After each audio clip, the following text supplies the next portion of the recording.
Former President Donald Trump held a campaign event near the U.S. Mexico border in Texas yesterday. The 2024 hopeful discussed his immigration policies if reelected and also received the endorsement of Texas Republican Governor Greg Abbott. We need a president who's going to secure the border. We need Donald J. Trump back as our president of the United States of America.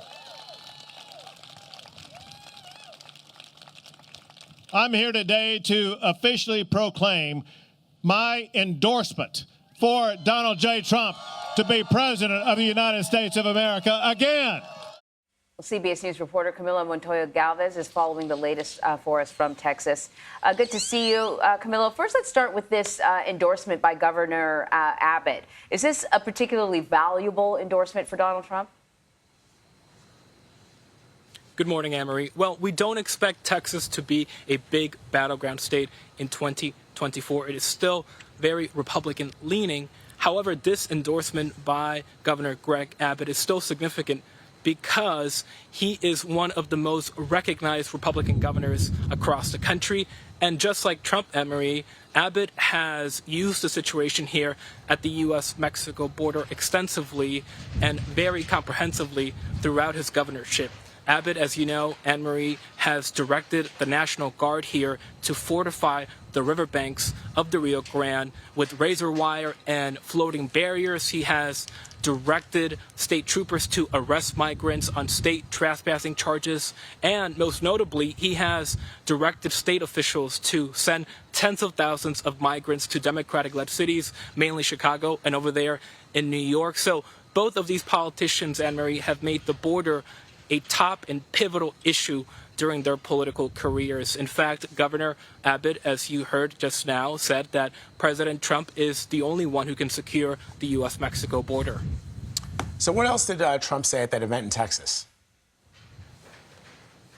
Well, Vlad, he repeated some of the common claims that he employs when talking about immigration, which he is yet again making a top campaign issue. He said that he oversaw the most secure border in U.S. history, including by implementing that so-called Remain in Mexico policy that required migrants to wait on that side of the border in Mexico pending the adjudication of their asylum hearings. He also repeated these claims that many of the migrants coming here, Vlad, are coming from what he called insane asylums and mental institutions in South America, though I should underscore that he did not offer any evidence to corroborate those claims, Vlad.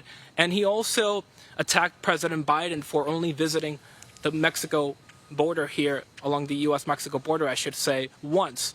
And again, this is a political attack, of course, but it does highlight this broader criticism, not just from Republicans, but from many Democrats in New York, Chicago, and other cities struggling to house migrants, that the Biden administration and the president himself, Vlad, have not been very active and direct on this issue.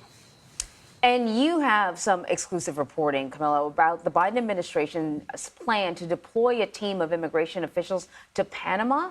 So what's that about?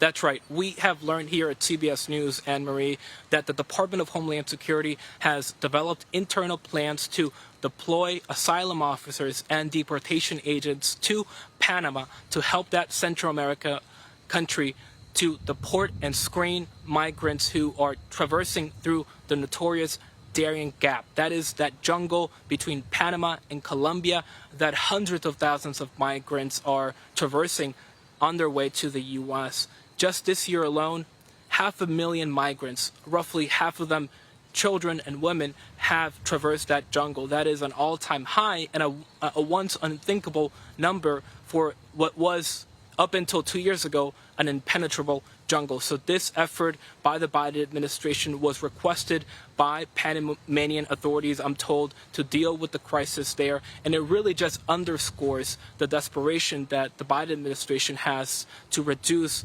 the unprecedented levels of migration here along the U.S. Mexico border. All right, Camilo, always enjoy your reporting. Thank you very much.